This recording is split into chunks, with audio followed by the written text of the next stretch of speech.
Planet Reddit. Today's story is... My husband had been cheating on me with his cousin for 2 years, but when I showed the video to his religious parents, family justice was immediate and devastating. Hello everyone, my name is Eva, I'm 30 years old. My life is falling apart and I don't know what to do. About a week ago, my husband Roderick, 32 years old, went on a business trip. As a sales executive, these weekly trips are normal for him, nothing out of the ordinary. This time, he informed me that his destination was Hartford, Connecticut. I didn't see any red flags, and I didn't think anything of it.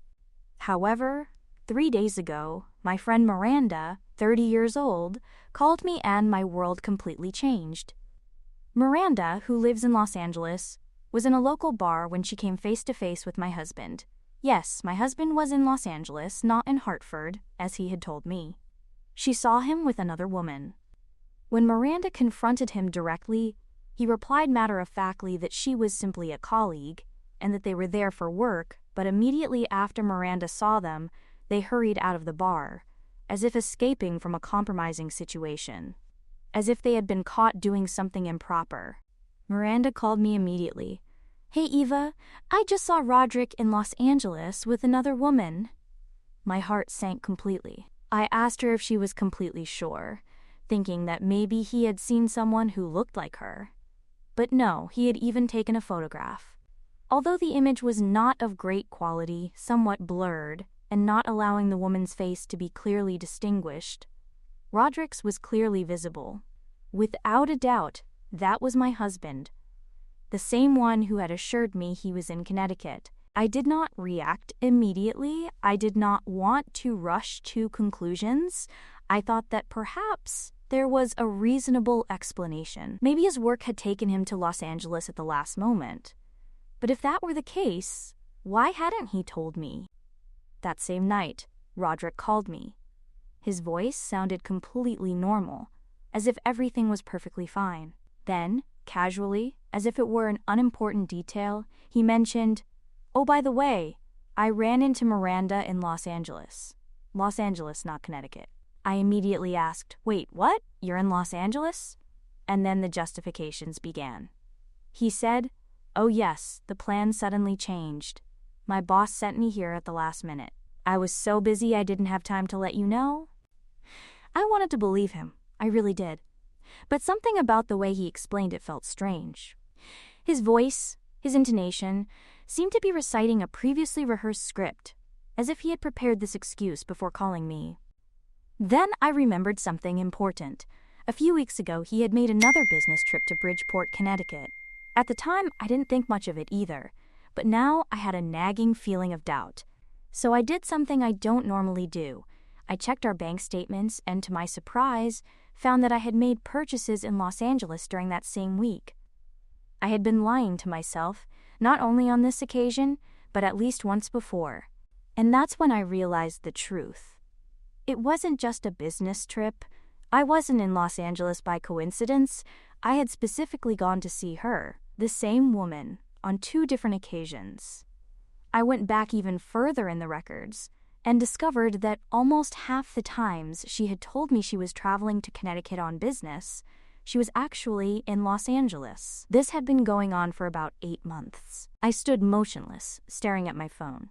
My hands were shaking uncontrollably. The evidence was right in front of me. She was being unfaithful to me. My husband, the man with whom I had shared 6 years of my life and 5 years of marriage, was cheating on me. And worst of all, he hadn't even made an effort to cover his tracks. He just assumed that I would never check. He thought that I would never question his words. I felt physically sick. My stomach contracted painfully. My head was spinning nonstop. I wanted to scream, to cry, to throw something, but all I could do was sit in stunned silence. I kept going over everything in my mind, all those times when he had been distant, all those nights when he had been too tired to talk, the times when he seemed distracted, constantly checking his phone. Those little arguments that at the time didn't seem important, now it all fitted together perfectly. I couldn't sleep that night. I spent hours looking at my phone, checking our credit card transactions, looking for more evidence. I went through his social media, his emails, at least the ones he had access to, his work calendar. I didn't even know exactly what I was looking for at that moment. More confirmations, more reasons to feel devastated. And then, as my mind kept racing, I remembered something more significant. Roderick had deactivated location sharing. He never does that. We always share our locations, not out of mistrust, but out of habit. If he is traveling, I like to check that he has landed safely. If I leave late, he likes to make sure I get home safely. But he had deactivated it, and I hadn't even realized it until that moment. I didn't know what to do. My mind was racing. Roderick would be back in just 2 days, and I felt I had little time left to decide how to act. The only thing I was clear about was that I didn't want to be there when he came back.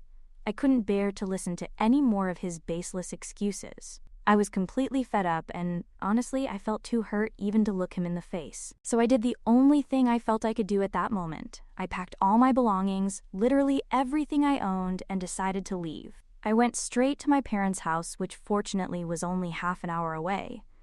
I needed space. I needed to get away from him. His presence made me feel like I was losing my identity, and I couldn't take it anymore. However, before leaving, I wanted to make sure he had no way of denying what I had done. I printed out all our bank statements, all those showing expenses in Los Angeles, and highlighted all the important parts. I also printed out that blurry photograph that Miranda had taken. It was a poor quality image, but it didn't matter. The image of him with that woman was still clear enough in my memory. I left all this evidence on the dining room table, just there, like a time bomb. I didn't even leave an explanatory note. Honestly, I wasn't sure what I would have written anyway. Hey, I know you're a liar and you're cheating on me, I'm leaving. No, I didn't have the energy for that. Yesterday, Roderick returned from his trip and started calling me incessantly. He must have tried to contact me at least 10 times in the first few hours. He felt pathetic, to be honest. After everything that had happened, he really thought I would just pick up the phone as if nothing was wrong. I refused to answer. I didn't even want to hear his voice. I turned off my phone for a while just to have some peace of mind. I knew he was probably desperate, but honestly, I didn't care.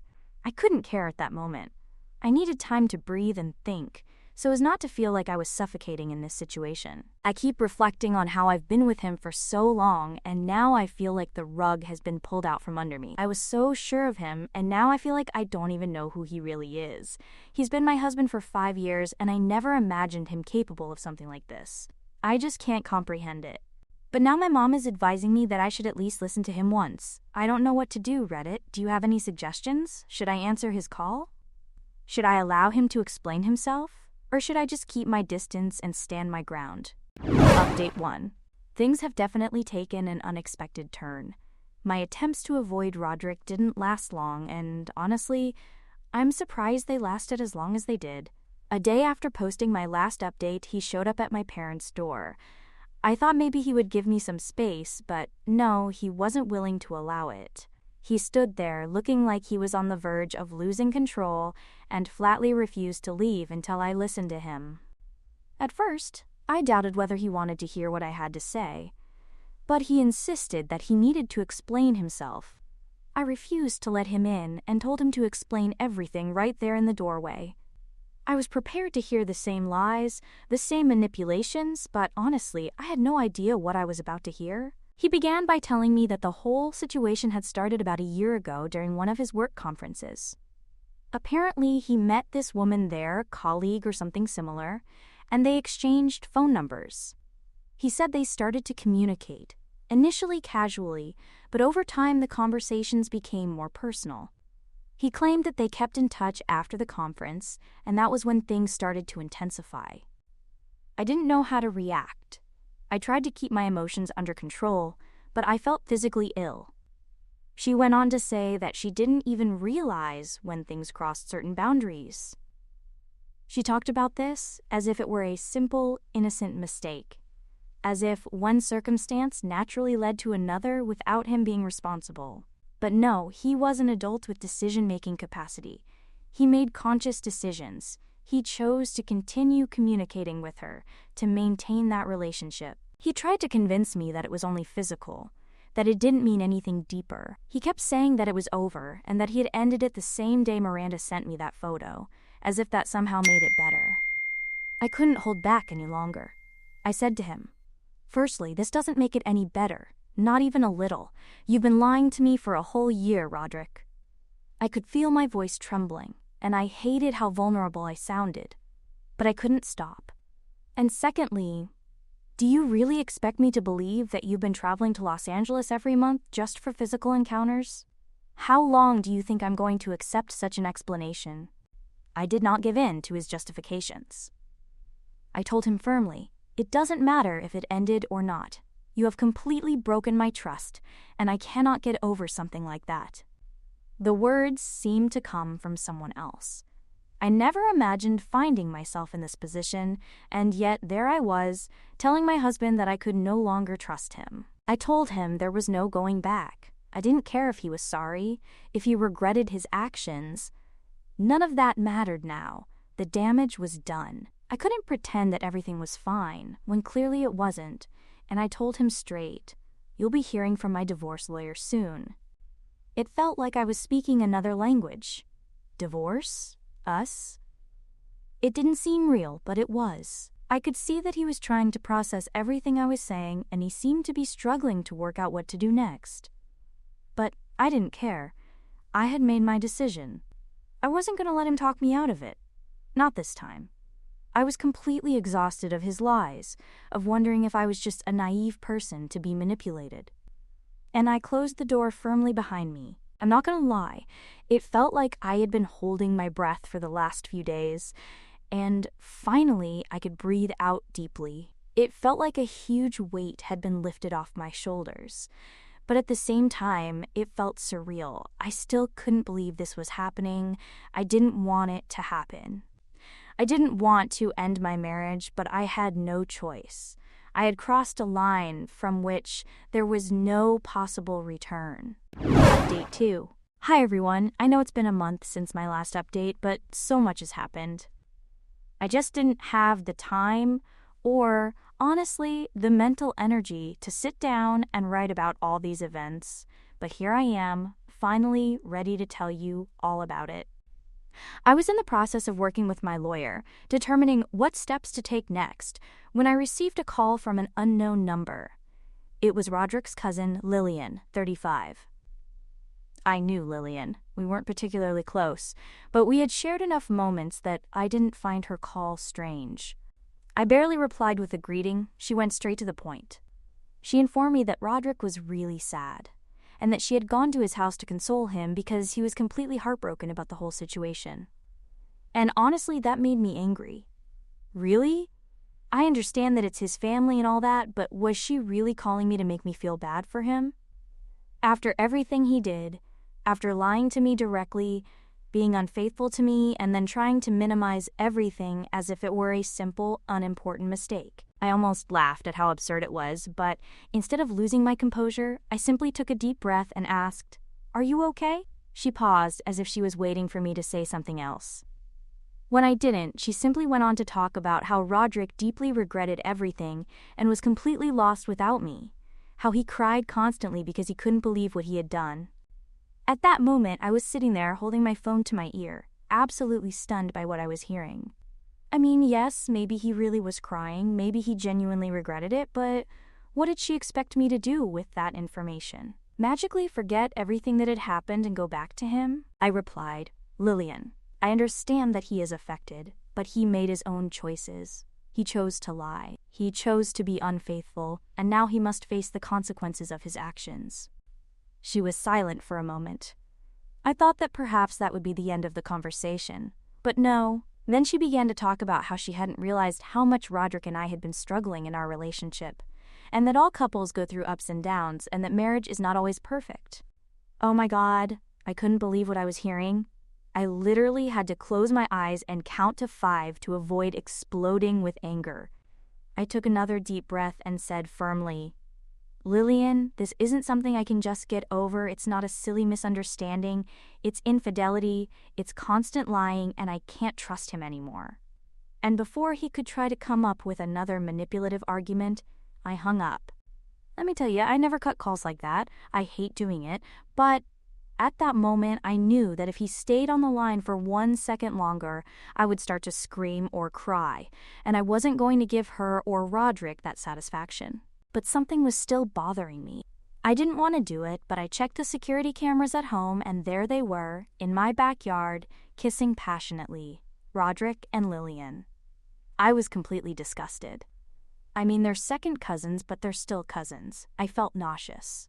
I genuinely thought I had gotten to the bottom of this whole situation, but apparently there were still more depths to be discovered.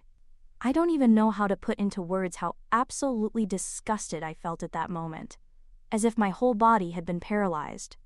I was staring at the screen, watching my husband kissing his own cousin in the backyard of my house. I think I stood there motionless for a full 10 minutes, staring at the screen, my brain refusing to process what I was witnessing. As if there had to be some logical explanation, right? Maybe I was so emotionally exhausted that I was misinterpreting the images. Maybe it wasn't as bad as it seemed. I enlarged the image, rewound the recording, watched it over and over again. There was no possible mistake, no misinterpretation, no other plausible explanation. Roderick and Lillian were in my backyard, kissing passionately. I felt physically sick. I'm not exaggerating, I had to run to the bathroom because I thought I was going to throw up. When I finally calmed down enough to think clearly, I did the only thing I could think of. I immediately sent Miranda a message telling her that I needed her to confirm something, that it was really, really important. I sent her a photograph of Lillian and asked her if she was the woman I had seen with Roderick in the bar. It took Miranda a few minutes to reply, and during those minutes I was literally holding my breath. I think a part of me already knew what she was going to say, but I still desperately wanted to be wrong. She replied in the affirmative, confirming that she was the woman I had seen in the bar. I explained who she was, that Lillian wasn't just some unknown woman Roderick had met on a work trip, that she was actually his cousin. Miranda's response was immediate. What the hell? At that moment, I was just pacing nervously back and forth in my parents' house, trying to figure out what I was supposed to do with this information. Because infidelity is serious, lying is serious, but being unfaithful to your own cousin, that represents a completely different level of repulsion for which I was not prepared. I couldn't contain my impulse. I drove straight to our house and banged on the door. When I arrived, it was Lillian who opened the door, and the audacity of this woman. I could see the guilt clearly reflected on her face, but she still had the nerve to act surprised to see me there, as if she didn't know exactly why I had come, as if I were just an unwelcome visitor, rudely interrupting her evening, instead of the wife of the man with whom she was having a clandestine relationship. For a second, she just stood there frozen. I pushed past her and went straight in.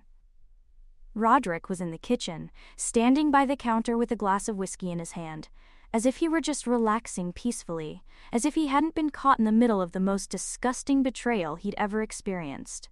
When he saw me, his whole body visibly tensed, and in that instant I knew that he had been waiting for this moment. I knew that I would eventually find out, but I had hoped to have more time to come up with some ridiculous excuse. I told him I knew everything. I laid out every detail, every element. I told him I knew that Lillian was the woman he had been unfaithful to me with. Of course, he tried to deny it, because obviously that was his first instinct. He scoffed as if I were unbalanced, as if I were the one making baseless accusations. I could see him searching for the right words, something he could manipulate to present himself as the victim. But then I took out my phone, opened the security video, and played it in front of him. I didn't say a word, I just held the device up, letting the truth speak for itself. And that was the moment he realized he had no possible escape. His face lost all color, and, for the first time since I came in, he really looked guilty. Not because he really felt it, no, that would require real conscience. He looked guilty because he had been irrefutably discovered. And then the whole truth emerged, the absolute, disgusting, horrible truth. This was not simply a recent affair, not a mistake made in a moment of weakness. No, this had started before we even knew each other, years before. He and Lillian had been involved long before I came into his life, but apparently they ended their relationship when we got married and then, 2 years ago, picked up exactly where they had left off. 2 years. 2 years of my life wasted on a man who had been having a clandestine relationship with his own cousin. My stomach churned violently. I felt physically sick. My hands gripped my phone so tightly I feared I might break it. My mind could not even begin to process what I had just heard. This wasn't just a betrayal, it wasn't just infidelity, it was something much more disturbing. I didn't scream, I didn't shout, I didn't even allow myself to react in the way my body wanted to. Instead, I simply turned around and left, because at that moment, there was absolutely nothing more to say. Update 3. Hi everyone, it's been 2 weeks since my last update, and I have quite a bit to share. After everything that happened with confronting Roderick, I felt furious. So intensely furious that I couldn't sit still. I wasn't even sure what I was supposed to do next, but one thing was clear. I wanted to do something that would make him feel even a fraction of what I was feeling. Revenge, I guess. It sounds extreme, but at that moment I felt like I needed some kind of justice rather than just sitting there letting my thoughts run wild. I just got in my car and drove to his parents' house. I'm not proud of going straight to them, but at the time I felt like they needed to know the truth. His parents live about 2 hours away, so by the time I got there, it was almost 7 p.m. As I entered their driveway, I had this heavy feeling in my stomach. I wasn't sure exactly what I was going to say to them. I mean, how do you even begin to explain something like that? How do you tell people who have treated you like family for years that their son has been betraying you in such a terrible way? I could tell they had no idea what was going on. They knew Roderick and I were taking some time apart, but that was all. I guess they assumed it was just a typical couple problem, not something on the scale of what had really happened. They were genuinely surprised to see me, and I could see the concern on their faces when I walked in. They greeted me with that warm and welcoming hug as they always did. But this time it felt so strange. I wasn't sure if they would start a conversation where they would offer me their understanding, or if they would get completely angry when I revealed the truth to them. We sat down at their kitchen table, and I just came straight out with it. I told them we were getting a divorce. Their reactions were exactly what I expected: confusion, shock, and then numerous questions. Their mother immediately asked what had happened, and their father just stared at me with a blank expression, as if he couldn't properly process the words I was uttering. Honestly, I couldn't blame them. I mean, who would believe something like this if they didn't see it with their own eyes? I didn't hold back at all. I told them absolutely everything. All about the infidelity, about the video of Roderick and Lillian, about how I found out, how I confronted him, how I felt like I was living in some distorted version of my life. I showed them the video, and the look on their faces as they watched it was enough to break anyone's heart. Their mother started crying almost immediately. I'm pretty sure she felt as betrayed as I did. How could she not feel that way? I had shared so many holidays with them, spent hours talking to them about life, and now I was the one who had to give them the worst possible news. Their father remained silent, which I guess was his way of processing everything. I know he was deeply disappointed, I could see it in his eyes, but he didn't say a word at first.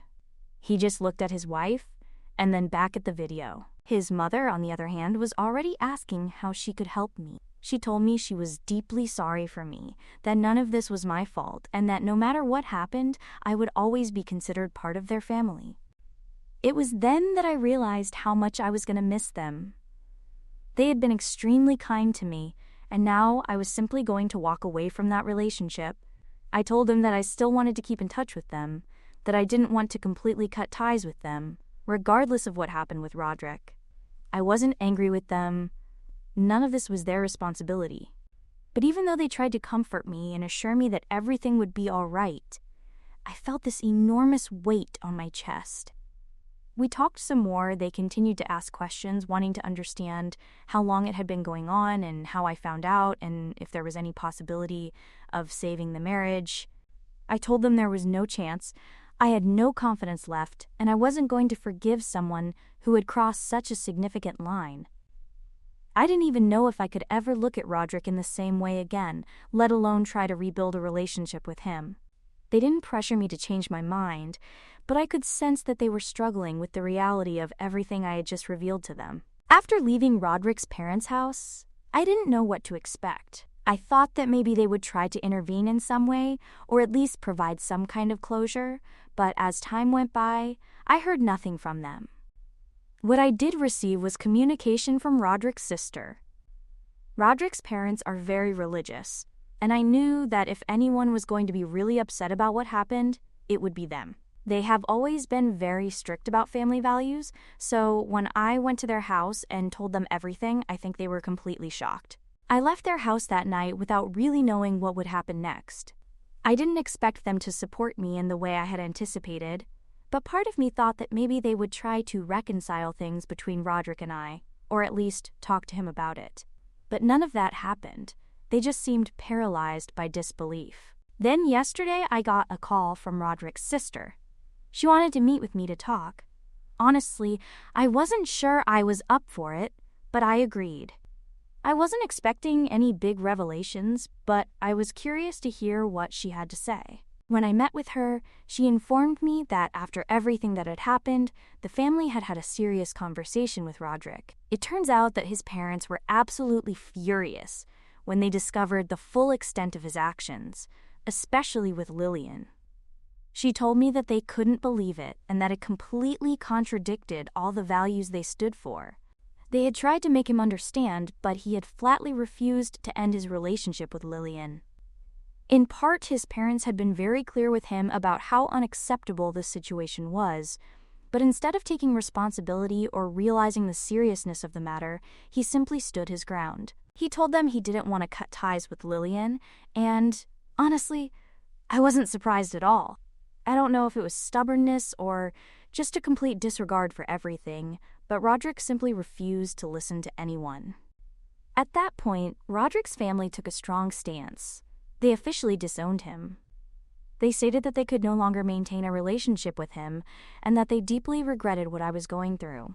It's strange because, although I was hurt and enraged by what had happened, I couldn't help feeling a certain relief knowing that they had stood firm against his actions. I suppose part of me had feared that they would somehow justify his behavior or try to excuse it, but I was glad that they did their best to make it clear that they did not support this situation and that they were distancing themselves from him. I was still processing all this information when Roderick's sister revealed to me that the whole family had stopped communicating with both him and Lillian. She mentioned that even members of the extended family that I didn't know too well were deeply upset by the whole thing. They were all horrified by the infidelity and the way the whole situation had unfolded. I mean, I could never have imagined a scenario like this, and I'm sure they were just as disgusted as I was. But here's what really shocks me. Despite being rejected by their family, Roderick and Lillian continue with their relationship. From what Roderick's sister told me, it doesn't look like they intend to stop anytime soon. They just carry on as if nothing had happened. No regrets, no apologies. It's almost as if they don't even care about the destruction they've caused in their wake. Thank you all for the support you have given me throughout this process. I sincerely appreciate everyone who has sent me messages of encouragement, shared advice, or simply listened to my problems. I will keep you informed of any developments, but for now, this is my current situation. I am still trying to get through all of this, but doing my best to stay strong.